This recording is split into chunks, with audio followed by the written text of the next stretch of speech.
அவர்கள் கிட்டத்தட்ட புத்தகத்தை முழுவதுமாவே சொல்லிட்டார். அவருக்கு அது ஞாபகமும் இருக்கு, புரியவும் புரியுது. நமக்கு ரெண்டுமே கஷ்டம். இந்த மேடையில் என்ன செய்வது என்கின்ற ஒரு வியப்பிலே நான் நின்று கொண்டிருக்கின்றேன். அவருக்கு ஒன்றும் கவலை இல்லை, ஏனென்றால் அவர் முற்றும் துறந்தவர். அவர் ஏர்போர்ட்ல ஷாப்பிங் பண்ண பைய தொலைச்சிருக்காரு. சரியா? இப்போ ஏர்போர்ட்ல எதுக்கு ஷாப்பிங் பண்ணுவோம்? ஒவ்வொருத்தரும் ஒவ்வொன்றுத்துக்காக பண்ணுவாங்க. கடைசி நிமிஷத்துல யாருக்காவது வாங்கிட்டு போகலன்னா வீட்டில் சண்டை வருமேன்னு வாங்குறது தான் ஏர்போர்ட் ஷாப்பிங். அந்த பையையும் தொலைச்சிருக்காரு. கையில் வச்சிருக்கிற ஹேண்ட் கேரி லக்கேஜையும் தொலைச்சிருக்காரு. செக்கின் லக்கேஜையும் தொலைச்சிருக்காரு. அதாவது யாரோ ஒருத்தர் இவர் எதுவுமே சொல்ல மாட்டார், செய்ய மாட்டார்ன்ற முடிவோட இவரை மட்டும் டார்கெட் பண்ணிருக்காரு. இது மூன்றையும் தொலைத்த பிறகு எப்படிடா வீட்டுக்கு போவது என்கின்ற குறைந்தபட்ச அச்சம் கூட இல்லாமல் எல்லா வினையும் தொலைந்து விட்டது என்று மகிழ்ச்சியோடு இருக்கக்கூடிய அவங்க திருமதி சுஹாசினி அவர்கள் 29 பேர் இருந்தால் அத்தனை பேரையும் சத்குருவை பார்ப்பது போல 129 பேர் இருந்தால் அத்தனை பேரையும் சத்குருவை போலவே பார்த்து கொள்கிற கருணையும் அன்பும் கொண்டவர்கள். இந்த கூட்டத்தில் நான் இல்லவே இல்லை. நான் இங்கேயோ கீழ்ப்படியில் இருக்கேன். இங்கே எப்படி வந்தேன்னு எனக்கு தெரியல. ஆனால் வாழ்க்கையில் சில விஷயங்கள் இப்படித்தான் நடக்கும். என்ன பேசுவது இந்த அவையிலே? கற்றறிந்தவர்கள் இருக்கிற இந்த அவையிலே என்ன பேசுவது? அதனால் வெளியிலிருந்து இருக்கிற ஒருவர் இந்த புத்தகத்தை பற்றி பார்க்கிற பார்வையில் அவர்களுக்கு என்ன கிடைக்கிறது என்பதைத்தான் இந்த அவையிலே ரொம்ப சுருக்கமாக நான் சொல்லலாம் என்று இருக்கின்றேன். எனக்கு முதலில் எனக்கு எது பிடித்தது என்பதை சொல்லிவிடுகின்றேன். நான் பட்டிமன்ற பேச்சாளர், அதுதான் என்னுடைய அடையாளம். என்னை அறிமுகப்படுத்திய சகோதரி என் மீது இருக்கிற பெரும் கருணையின் காரணமாக என்னை ஒரு எழுத்தாளர் என்று சொன்னார். சில தவறுகளை நீங்கள் மன்னித்து விடலாம். நான் எழுத்தாளராக முயற்சி செய்து கொண்டிருக்கிற ஒரு பேச்சாளர், அவ்வளவுதான். இங்கே எதிரில் ரமணனையும் இங்கே முத்தையாவை வச்சுட்டு என்னை எழுத்தாளர்னு சொன்னீங்கன்னா எங்கள் இலக்கிய உலகத்தில் பல பேர் கொந்தளிச்சிருவாங்க. எங்களினுடைய உலகம் பட்டிமன்ற உலகம். அதில் ரொம்ப ரொம்ப முக்கியமானது பறந்து வருகின்ற அந்த சரங்களை, அதாவது அந்த அம்புகளை வாங்கி அதை அப்படியே திருப்பி கொடுக்கணும். அதுதான் எங்களுக்கு இருக்கிற சேலஞ்ச். நிறைய பேர் எங்களிடம் தொடர்ந்து கேட்கிற கேள்வி முன்னாடியே பிராக்டிஸ் பண்ணிடுவாங்க தான். நான் சத்தியமாக கிடையாது. ஏன்னா நாங்கள் பிராக்டிஸ் பண்ணி இங்கே நாடகம் நடத்தினால் அதை கூட கண்டுபிடிக்க முடியாதவர்கள் ஆடியன்ஸு. தயாரிக்கப்பட்ட உரைக்கும் ரிஹர்சல் பண்ணி செய்கிற டிராமாவுக்கும் ஸ்பான்டேனியஸாக வர்றதுக்கும் வித்தியாசம் தெரியாதவர்கள் நம்முடைய ஆடியன்ஸ். அறிவார்ந்த ஆடியன்ஸ் தானே அவங்க. அதனால் அந்த இடத்துல வர்றது தான். அப்போ அப்படி பார்க்கிற போது சத்குரு அவர்களிடம் ஒரு பெண் ஒரு கேள்வி கேட்டார். அதை நான் யூடியூப்பில் பார்த்தேன். எனக்கு அந்த தர்க்கம் ரொம்ப பிடிச்சிருந்தது, அந்த லாஜிக் ரொம்ப பிடிச்சிருந்தது. அந்த பெண் கேட்கிறா, இது பொதுவாக நம்முடைய இளைஞர்களினுடைய பொது புத்தியில் இருக்கிற ஒரு கேள்வி. சீதையை அவ்வளவு தூரம் கஷ்டப்படுத்தினார் ராமன். அவர் எப்படி நீங்கள் ஒரு கடவுள்னு ஒரு கதாநாயகனும் நீங்கள் ஒத்துக்க முடியும் என்பது கேள்வி. இந்த கேள்வி நிறைய நம்மை சுற்றி இருக்கிற ஒரு கேள்வி. ராமாயணத்தை முழுமையாக படிக்காதவர்கள் தான் இப்படி கேள்வியை கேட்கவும் முடியும். அதற்கு எப்படி ஒரு பதில் சொல்ல போகிறார்னு கேட்பது ஒரு இளைஞர். நாமெல்லாம் பிள்ளையா இருக்கும்போது வீட்டில் இந்த மாதிரிலாம் நாங்கள் கேள்வி கேட்டால் ஒரே ஒரு பதில், உட்காரு உட்காரு.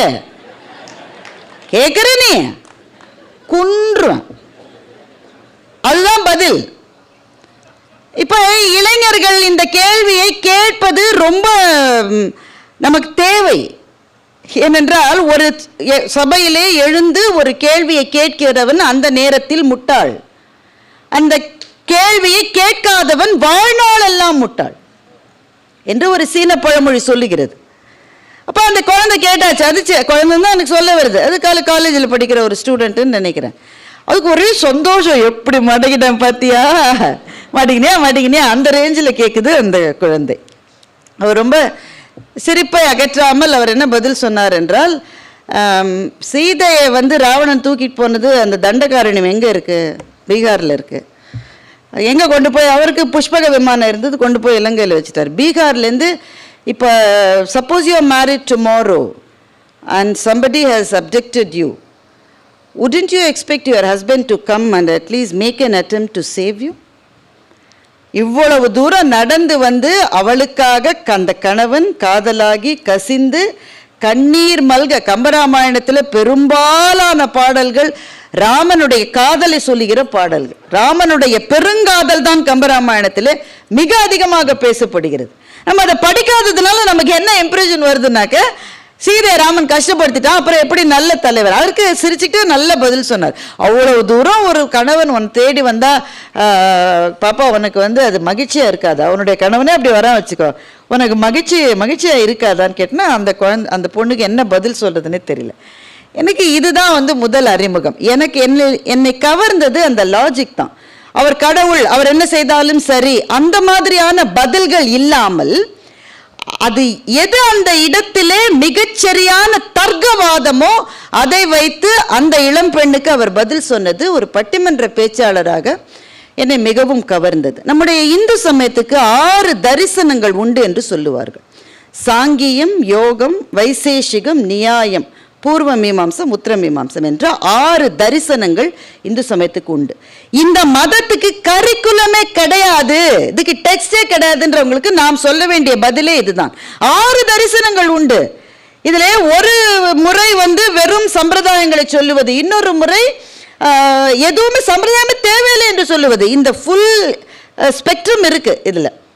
அதிலே நியாயம் என்று ஒரு தரிசனம் உண்டு. இந்த நியாயம் என்ற தரிசனமே லாஜிக், தர்க்கத்தின் மூலம் நிறுவுவது.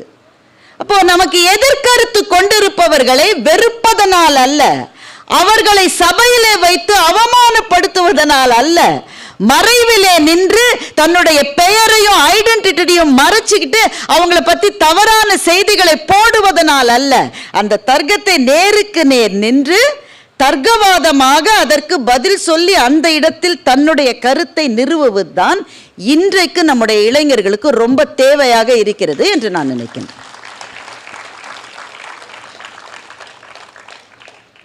இது ரொம்ப முக்கியமானது.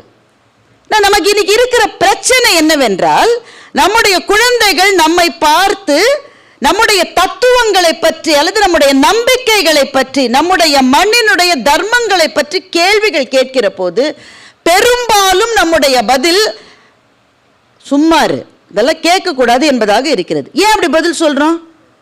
ஏன்னா நமக்கே தெரியாது. கிளாஸ்ல இருந்து ஒரு குழந்தை கேள்வி கேட்கும் போது டீச்சர் வந்து உட்காரு, எல்லாருக்கும் புரிஞ்சிருச்சு, உனக்கு மாத்திரம் புரியலையா? என்ன அர்த்தம்? டீச்சருக்கு பதில் தெரியாதுன்னு தான் அர்த்தம் அதுக்கு. அப்போ நாம் பதில் தெரியாதவர்களாக இருப்பதை மறைப்பதற்காக நம்முடைய குழந்தைகளை அச்சுறுத்துகிறோம், அல்லது இப்படிதான் தேவையில்லாம ஏதாவது கேள்வி கேட்டுக்கிட்டே இருப்பான்னு அந்த குழந்தையை பற்றி ஏதோ ஒரு அபிப்பிராயத்தை நாம் செலுத்துகிறோம் என்றால் அவர்கள் முன் நாம் பொருளற்றவர்களாக நிற்கின்றோம். பொருளற்றவர்களாகவும் இந்த உலகத்துக்கு பொருத்தமற்றவர்களாகவும் நாம் நிற்கின்றோம். அப்ப அவர்கள் இருப்பதாக அவர்கள் நம்பிக்கொண்டிருக்கிற அறிவுலகத்தில் நமக்கு என்ட்ரியே கிடையாது. இதுதான் இன்றைக்கு இருக்கிற யதார்த்தம். அவர்கள் அறிவுலகத்தில் இருக்காங்களான்றது வேற டிபேட், அது தனியா பேசலாம். ஆனா அவர்கள் அப்படித்தான் நம்புறாங்க. நான் இருக்கிற இந்த இன்டெலெக்சுவல் ஸ்பேஸ்ல உனக்கு வாசல்ல கூட நீ நிற்க முடியாதுன்றாங்க. ஆனா நாம் சொல்ல விரும்புகின்ற தத்துவங்கள் ஆண்டாண்டு காலமாக சொல்லப்பட்டு அறிவுலகத்தின் சிகரங்களை தொடுகிற விஷயங்களை கையில வச்சுக்கிட்டு ஆனா குழந்தைகளுக்கு கொடுக்க முடியாதவர்களாக இருக்கின்றோம். கையில நல்ல சாப்பாடு இருக்குங்க, பிள்ளைக்கு பசி இருக்கு, கொடுக்க முடியாத ஒரு அம்மாவை நான் இருந்தா எனக்கு எவ்வளவு குற்ற உணர்ச்சி வருமோ அந்த உணர்ச்சி எனக்கு வருகிறது. அப்போ அவரினுடைய இந்த புத்தகமும் சரி, அவர் கேள்விகளுக்கு பதில் சொல்லுகிற முறையும் சரி, அவருடைய அப்ரோச் வந்து it's always based on logic. அதுதான் இன்றைய இளைஞர்களுக்கு மிக மிக தேவையாக இருக்கிறது. குழம்புகிற அவர்களுடைய மனதை அது தெளிவு என்கின்ற பாதையிலே செலுத்துகிறது என்ற முறையில் இந்த புத்தகத்தை எழுதியதற்காகவும் வடிவமைத்ததற்காகவும் அதில் உழைத்த எல்லாருக்கும் என்னுடைய நன்றியை நான் தெரிவித்துக் கொள்கின்றேன். நீங்க கொஞ்சம் கம்மியா கை தட்டுறீங்களோ?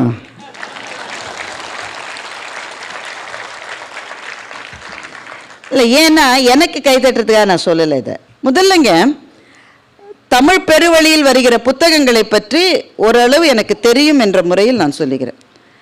இந்த புத்தகம் அச்சிடப்பட்டிருக்கிற முறை, நான் படித்த வரையில் ஒரு எழுத்துப்பிழை கூட என் கண்ணுக்கு படவில்லை. ஒரு எழுத்துப்பிழை கூட எனக்கு கண்ணுக்கு பட.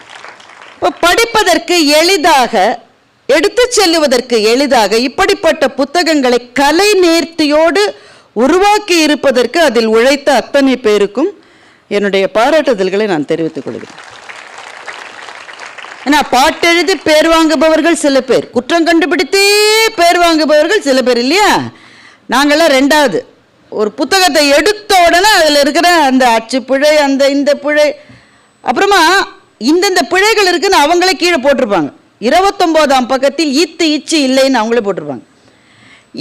இதை செய்வதற்கு அந்த புத்தகத்தையே சரி செய்திருக்கலாம். அந்த மாதிரி நேர்த்தியோடு செய்ய வேண்டும், தவறுகள் வரக்கூடாது என்ற கவனத்தோடு உருவாக்கப்பட்டிருக்கிறது இந்த புத்தகம். நீங்கள் உருவாக்குகிற எல்லா புத்தகங்களுமே ஒருவேளை அப்படித்தான் வேணும். ஆனால் இதுதான் என்னுடைய முதல் அறிமுகம் என்பதனால எனக்கு இது ஒரு பெரிய விஷயமாக தெரிந்தது. அதனால் தான் என்னுடைய முதல் பாராட்டுதல்களை இங்கே தெரிவித்துக்கொள்ள நான் விரும்புகின்றேன். இப்போ கர்மானா என்னன்ற கேள்வி எல்லாருக்கும் இருக்குங்க.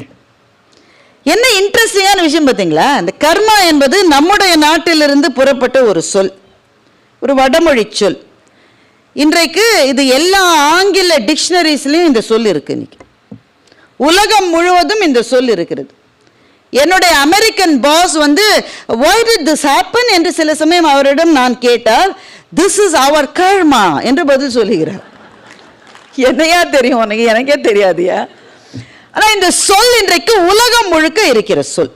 கர்மா இஸ் a boomerang என்று சொல்லாத இளைஞர்களே இன்றைக்கு கிடையாது. இந்த சொல் போய் சேர்ந்திருக்கிற அளவு அந்த சொல்லுக்கு பின்னாலே இருக்கிற மாபெரும் விரிவாக்கங்கள் போய் சேர்ந்திருக்கிறதா என்றால் இல்லை. இங்கே இருக்கிற இந்த முகப்பிலேயே நீங்கள் பார்க்கலாம், விதியை வெல்லும் சூத்திரங்கள் என்று இருக்கின்றது. நமக்கு சொல்லப்பட்ட முதல் விஷயமே விதியை வெல்ல முடியாது என்பது. அப்படித்தானே நமக்கு முதல்ல சொல்லியிருக்காங்க. வள்ளுவர் 2 விதமாகவும் இதை சொல்லுகிறார். ஊழிற் பெரு வலி ஆவுள, மற்றொன்று சூடினும் தான் முந்துரும் என்று சொல்லுகின்றார். அதை விட பெரிய வலிமை என்ன இருக்கிறது இந்த உலகில் என்று அவர் கேட்கின்றார். இந்த மண்ணில் தோன்றிய சமணம் என்கின்ற மதமே ஊழினுடைய சக்தியை சொல்லுவதற்காகவே எழுந்த மதம். அப்படிதானே? அதனால்தான் சிலப்பதிகாரம் சொல்லுகின்ற 3 செய்திகளில் மிக முக்கியமான ஒரு செய்தி ஊழை பற்றியது. ஊழ்வினை உறுத்து வந்து ஊட்டும். அப்போ இந்த மண் எப்போதுமே எதை நம்பியது என்றால் ஊழை மாற்ற முடியாது. வள்ளுவர் இதை கொஞ்சம் வேற ஒரு கான்டெக்ஸ்ட்ல சொல்ற போது, ஊழையும் உப்பக்கம் காண்பர் உலைவின்றி தாழாது உயற்றுபவர்னு சொல்றாரு. நீ அதை கூட ஜெயிக்கலாம் பாவம், முயற்சியில் நீ எச்சரிக்கையாரு. ஆனா பெரும்பாலும் நீங்க பாத்தீங்கன்னா விதி என்கின்ற கொள்கையை பற்றி நாம் தெரிந்து வைத்திருப்பது, நம்முடைய நீ ஏன் சொல்றேன், என்னுடைய குறைந்த அறிவில் நான் கேட்டது அதெல்லாம் மாற்ற முடியாதுங்க. அது அப்படின்னா அப்படிதாங்க. அப்ப அதை வெல்லும் சூத்திரங்கள் என்று இருக்கிற போதே அது ஏதோ ஒரு கவர்ந்து இழுக்கிறது. எப்படி வெல்லுவது? இப்போ அதை வெல்லவே முடியாது என்பதற்காக நம்முடைய புராணங்களிலே நிறைய கதைகளே இருக்கிறது. ஜனமேஜயன் செய்த ஒரு யாகத்தை பற்றிய கதையை நீங்க எல்லாரும் கேள்விப்பட்டிருப்பீங்க. ஜனமேஜயன் ஒரு யாகத்தை செய்து கொண்டிருக்கிறான். மகாபாரதத்தினுடைய தொடக்கமே அதுதான். அந்த யாகம் நடந்து கொண்டிருக்கிறது. அந்த யாகத்தை பற்றி அதற்கு முன்பே கணித்து சொல்லுகின்ற அந்த கணியர்கள், அதாவது சோதிடம் சொல்கிறவர்கள், நிமித்தம் பார்க்கிறவர்கள், இந்த இடத்திலே அந்த யாகத்தை செய்யக்கூடிய ஒரு 1000 பேர் சேர்ந்து யாகம் செஞ்சுட்டு இருக்காங்க. செய்யக்கூடியவர்களில் யாரோ ஒருவர் இந்த இடத்திலேயே மரணம் அடைவதற்கு வாய்ப்பு இருக்குன்னு சொல்றாங்க. உடனே இவன் பதறிட்டான். இவன் தான் மன்னன், இவன் தான் யாகத்தை செஞ்சிட்டு இருக்கான். யாகம் நடக்கிற இடத்துல அதை செய்கிற கூட்டத்தில் இருக்கிற ஒருத்தர் இருந்துட்டாருன்னா அது பெரிய அபசகுணம். அது இந்த யாகம் முற்று பெறாது. அதனால ரொம்ப எல்லாம் அப்படி எச்சரிக்கையாக எல்லாம் பார்த்து வச்சிருக்காங்க. ஒவ்வொரு இடத்துலையும் எல்லா ஃபயர் ட்ரில் எல்லாம் பண்ணிட்டாங்க ஃபர்ஸ்ட்டு, எந்த பிரச்சனையும் வராமல். அதில் உட்கார்ந்து அந்த நெருப்புக்கு அந்த நெய்யை ஊற்றி கொண்டிருக்கிற ஒரு பெரியவர் லேசாக கண் அசந்துட்டார். இப்போ உங்களில் சில பேருக்கு அப்படி இருக்கு இல்லையா? இந்த அம்மா எப்போ முடிக்கும், சில பிள்ளைகள்லாம் கூட்டிகிட்டு சில பேர் வந்திருக்கீங்க. உங்களுக்குலாம் என்னுடைய இருக்கை கூப்பிய வணக்கங்க. சொந்த செலவில் மவுண்ட் ரோடில் உங்களுக்குலாம் செலவு வைக்கணும். எங்கேயுமே வர மாட்டேங்குது பிள்ளைங்க. கற்பகாம்பா மெஸ்ஸில் தோசை வாங்கி தரேன்னு சொல்லி அநேகமாக கூட்டிகிட்டு வந்திருப்பீங்கன்னு நினைக்கிறேன். பிள்ளைகளெல்லாம் வேறு உட்காந்து இப்போ சொரண்டு இந்த ஆண்டி எப்போ முடிப்பாங்க. அவருக்கு லேசாக கண்ணு சொக்குது. அவர் கண்ணு சொக்குறும் போது ஜனமேஜன் பார்த்துட்டு இருக்கா, அவனுக்கு பக்கு பக்குன்னு இருக்கு. இவர் கண்ணு சொக்கி நெருப்புகள் அந்த யாக அக்னியில் போயிட விழுந்துட போறாருன்னு சொல்லிட்டு அவர் என்ன பண்ணுறாரு, அந்த தர்பை இருக்குல்ல அதால் அவருடைய முதுகை அதாவது எழுப்புறதுக்கு, அது இந்த கிளாஸில் தூங்குறவன் எழுப்புறதுக்கு பின்னாடி இருக்கிறவன் என்னென்ன டெக்னிக்லாம் பண்ணுவான் அது மாதிரி அந்த அதை தொட்டால் அவர் எந்திரிச்சுவாருன்னு. அவருடைய நேரம் பாருங்கள், அந்த நேரம் பார்த்தா அவருக்கு ஒரு கனவு வருது. அவர் அங்கே உட்காந்து தூங்கிட்டு அதில் ஒரு கனவு வருது. அந்த கனவுல ஒரு சிங்கம் அவரை துரத்துது. ஒரு ஓடு ஓடு ஓடு ஓடு ஓடுன்னு ஓடாரு. சிங்கம் துரத்துது. சிங்கம் பக்கத்தில் வந்துருச்சு. அந்த கனவுல உச்சக்கட்ட கிளைமேக்ஸ். அப்படி காலை தூக்கி அவருடைய முதுகுல சிங்கம் வச்சிருச்சு. அந்த நேரம்னு பார்த்து இந்த குச்சியை அவர் முதுகுல இவர் வைக்கிறார். சிங்கம் தான் அந்த முதுகுல கால் வச்சிருச்சுன்னு ஐயோன்னு குதிச்சு அந்த நெருப்புல விழுந்துட்டார் என்று ஒரு கிளைக்கதை. இது மகாபாரதத்தில் வியாசர் எழுதியதாக எனக்கு தெரியவில்லை. ஒரு கிளைக்கதையில் இது சொல்லப்படுகிறது. இந்த கதைகளை மாதிரி நிறைய கதைகளை நம்ம கேட்டிருக்கோம். நீ விதின்னு ஒன்று இருந்தால் அதை ஒன்றால் மீறவே முடியாது என்றுதான் சொல்லி வருகிறார்கள். அப்போது விதியை வெல்லும் சூத்திரங்கள் என்று இவர் எப்படி சொல்லுகிறார் என்பதுதான் இந்த புத்தகத்தில் நம்மை இழுக்கின்ற இன்குவிசிட்டிவாக நம்ம இருக்கோம். ஏன்னா என்ன என்ன என்ன என்று தேடுகிற மனது இல்லாத வாழ்க்கை என்பது பாலை நில வாழ்க்கை. வள்ளலார் சொல்றாரு, தனித்திரு, பசித்திரு, விழித்திரு. 3 சொல்றாரு. ரொம்ப முக்கியமானது விழித்திரு. விழித்திரு தூங்காம நேரம் முழிச்சுட்டாரு, அது கிடையாது. பி இன்குவிசிட்டிவ். இது எதனால அந்த கேள்விகள் தான் வாழ்க்கையை சுவாரஸ்யமாக்குகிறது. அப்போ விதியை வெல்ல முடியும் என்று இவர் இந்த புத்தகத்திலே சொல்லுகிறாரா என்ற கேள்வியோடு இந்த புத்தகத்துக்குள்ளே நுழைந்தால் பல ஆச்சரியங்கள் காத்திருக்கின்றன. எல்லாவற்றையும் மிக விவரமாக சொல்ல முடியாது. அதில் ரொம்ப ரொம்ப மனதை கவர்ந்து அவர் சொல்லுகிற டெக்னிக்கை நான் கடைசியாக சொல்ல போகிறேன். அதுக்கு முன்னாடி சின்னதாக என்னை கவர்ந்த சில விஷயங்கள். ஒன்று, அவருடைய வாழ்க்கையே ஒரு ஒரு அட்வென்ச்சர், அதை தேடி போகிற வாழ்க்கை மாதிரி தான் இருந்திருக்கு. அதை பற்றி நான் முழுமையாக படித்ததில்லை. ஆனால் இதில் ஒரு சம்பவம் சொல்கிறாரு. ஆடிப்பொன்னனம் அவர் சிறு பிள்ளையாக இருந்தபோது 12-13 வயசில் இருந்தபோது ஒரு நாகப்பாம்பை பிடிச்சி அவருடைய ரூமில் அவருடைய படுக்கைக்கு பக்கத்தில் ஒரு கண்ணாடி ஜாடியில் வச்சு வளர்த்து வந்திருக்கார். 12 அடி பாம்பு. அந்த பாம்பை வச்சிருக்காரு. ஆனால் அவங்க அப்பா அம்மாவுக்கு தெரியாமல் அதை வச்சிருக்காரு. இப்போ ஒரு நாள் புஷு புஷுன்னு அது ரொம்ப சத்தம் போட்டிருக்கு. இவர் வீட்டில் இல்லாதப்போ அப்பா அம்மா அதை பார்த்து பதறி ஏறி ஒருத்தர் ஸ்டூலில் நிற்கிறாரோ, ஒருத்தர் சேரில் நிற்கிறாரோ. அந்த பாம்பை வெளியில் கொண்டு வந்துட்டாங்க. அந்த நேரம்னு பார்த்து பக்கத்தில் இருக்கிற ஸ்கூல் வீட்டுக்கு பிள்ளைங்க எல்லாம் சூழ்ந்துருக்கு. எல்லாம் ஒரே பதற்றம், ஒரே இது. இவர் அப்போ தான் சைக்கிளில் வந்துட்டு இருக்காரு. போன டின்னு கட்டிடுவாங்க போல இருக்கு அப்படின்னு அவர் எழுதலை. நான் நினைக்கிறேன்னா இந்த பாம்பை ஒரு பிள்ளை வீட்டில் வச்சு 12 வயசு பிள்ளை வளர்த்தா அப்பா அம்மா என்ன செய்வாங்கன்னு நான் யோசிச்சு பார்க்குறேன். இப்போ இவருக்கு இந்த சம்பவத்தில் முதல்ல தோன்றியது என்னன்னா எஸ்கேப், அப்படிதான் நமக்கு தோணும். ஆனால் அவருக்கு தோன்றியது அந்த பாம்பை தான் இழந்து விடக்கூடாது என்று அவருக்கு தோன்றியிருக்கு. ஆனால் பாம்பு என்னுடைய நண்பன் என்று எழுதுகின்றார். எப்படித்தான் அப்பா அம்மா வளர்த்தாங்கன்னு எனக்கு தெரியல. அப்போ என்ன செஞ்சிருக்காரு, அந்த சைக்கிளை ஓட்டிக்கிட்டே அங்கே இவர் நிற்கலை, என்ன நின்ன பிடிச்ச அடி, அதனால் ஓட்டிக்கிட்டே அந்த இடத்துக்கு வரும்போது குனிஞ்சு அந்த பாம்பை கையில் எடுத்துக்கிட்டு சைக்கிளோடு அப்படியே போயிருக்காரு. படித்த போது எனக்கு அது ரொம்ப பிரமிப்பாக இருந்தது. அதை அந்த சம்பவத்தை தன்னுடைய அட்வென்ச்சரை பற்றி சொல்கிறதுக்காக அவர் எழுதுகிறார். அவர் எதற்காக எழுதுகிறார் என்றால், எல்லாருக்கும் அந்த பாம்பு என்றால் ஒரு பயம், அது நம்மளை கொத்திரமோன்ற ஒரு அச்சம், அதிலிருந்து விலக வேண்டும் என்கின்ற ஒரு தாக்கம் இருக்கிற போது எனக்கு அந்த பாம்பு ஒரு நண்பனை போலவும் உற்ற துணைவன் போலவும் இழந்துவிடக்கூடாத ஒரு உறவு போலவும் எனக்கு ஏன் தோன்றியது என்று ஆரம்பிக்கின்றார். இதைத்தான் அவர் என்னன்னு எக்ஸ்பிளைன் பண்றாருன்னா வாசனா என்று எக்ஸ்பிளைன் பண்ணுகிறார்.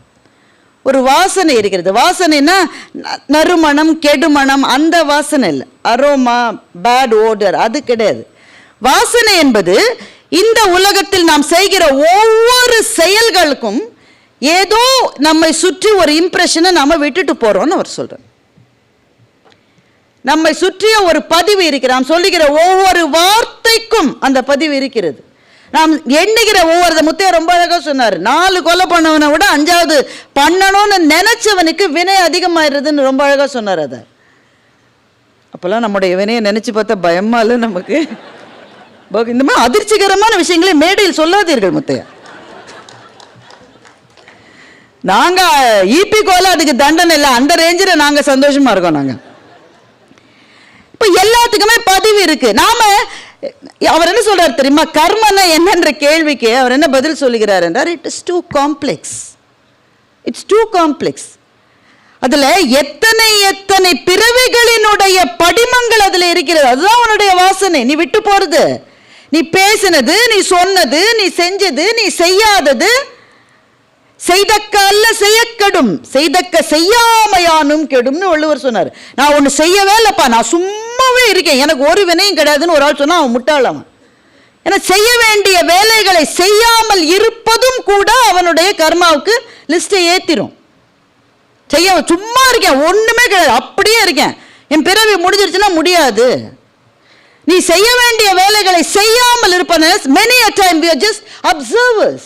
குர்ச்சரந்தா சொல்லுகின்றார், the violence of the minority and the silence of the majority, இது ரெண்டுத்தையும் பார்த்தா silence of the majority is worse than the violence of the minority என்று குர்ச்சரந்தா சொல்லுகின்றார். நான் எதுவுமே செய்யல, யாருக்கு என்னால பிரச்சனை இல்லை. உன் கண்ணு முன்னாடி ஒரு தப்பு நடக்கிறது, நான் எதுவுமே செய்ய மாட்டேங்க, வினை ஜாஸ்தியா இருந்தா நான் விரும்பல, நீ சும்மா இருந்தா அதுலயே அவனுக்கு வினை ஜாஸ்தி ஆகுன்ற. அப்ப நீ செஞ்சது, செய்ய வேண்டியதை செய்யாமல் இருந்தது, எல்லாம் சேர்ந்து உன்னுடைய வினையை அதிகரித்து கொண்டே போகிறது. பாருங்களேன், இந்த வினைன்னு ஒரு கான்செப்ட் எவ்வளவு சயின்டிபிக்கா இருக்குன்னு மாத்திரம் யோசிச்சு பாருங்க. அதை பற்றி சர்க்குரு இந்த புத்தகம் முழுவதுமே எழுதியிருக்கிறார். நம்ம 7ஆம் கிளாஸ்ல Newton's 3rd law of motion படிச்சோம். Every action has got an equal and opposite reaction. இது படிச்சோம். இது நிறுவப்பட்ட ஒரு அறிவியல் உண்மை. கர்மான்றத வினை என்றதை என்னன்னு புரிஞ்சுக்கிறதுக்கு ரொம்ப சிம்பிளா சொல்லணும், இவ்வளவுதான். நீ என்ன பண்ணாலும் கண்ணா திரும்பி வரும் கண்ணா, அவ்வளவுதான். Every action has got an equal and opposite reaction. அது திரும்பி வரும். சரி, நான் சிவப்பு சட்டை போட்ட போது ஒரு தப்பு செஞ்சுட்டேன், நான் சிவப்பு சட்டை போட்டுட்டு இருக்கிற மட்டும் எனக்கு பதிலுக்கு எதுவுமே நடக்கல, நான் தப்பிச்சுட்டேன் என்னன்னா இல்ல, நீ நீல சட்டையை போடும்போது அது பதிலுக்கு வரும், அப்படிதானே? இந்த உடல் என்பதுதான் சட்டை. நீ இப்ப சிவப்பு சட்டை போட்டிருக்க, நாளைக்கு நீல சட்டை போடுவ. அது மாதிரி இன்றைக்கு இந்த உடல், அடுத்த பிறவியில் எந்த உடல்னு சொல்ல முடியாது. உயிர் அதே உயிர் தான். இந்த பிறவியிலே நீ செய்ததற்கான விளைவுகள் இந்த பிறவியிலே தான் வரணும்னு இல்லை, அடுத்த பிறவிக்கு நீ நீல சட்டை போட்ட போதும் அது வரலாம். ஆனா எப்ப வேண்டுமானாலும் வரும். இந்த கணக்குகளை கொஞ்சம் கூட தவறு செய்யாத ஏதோ ஒரு சூப்பர் கம்ப்யூட்டர் தன்னுடைய அடுக்குகளிலே பதிவு செய்து கொண்டு நம்முடைய கணக்கு வழக்குகளை பத்திரமாக வைத்திருக்கிறது. அப்போ நம்ம என்னதான் செய்வதுங்க? இப்ப நான் போன பிறவில செஞ்சதுக்கெல்லாம் நான் இப்ப என்ன பதில் சொல்ல முடியும்? நான் பதிலுக்கு என்ன செய்ய முடியும்? இதுல இருந்து எப்படி நான் மீண்டு வருவது? என்னுடைய குருநாதர் ஐயா இலங்கை ஜெயராஜ் சொல்வார், தீய செயல் செஞ்சா தான் வினை வரும்னு கிடையாது, நல்ல செயல் செஞ்சாலும் வரும் பாரு. என்னங்கப்பா இது? நாங்க தீய செயல்களினுடைய தாக்கத்தை குறைப்பதற்கு தானே நல்லது செய்யணும்ன்றோம். அப்ப நல்ல செயலை செய்தால் நல்வினைக்கான பயனுக்காகவும் திரும்ப பிறவி வரும்னு அவர் சொல்லுவார். அப்ப நல்வினையை செய்து செய்து செய்து நல்ல செயல்களை செய்து செய்து அந்த பிறவி ஏதோ ஒரு கட்டத்திலே அந்த கணக்கு வழக்குகளை முடித்து அது மேலே போய்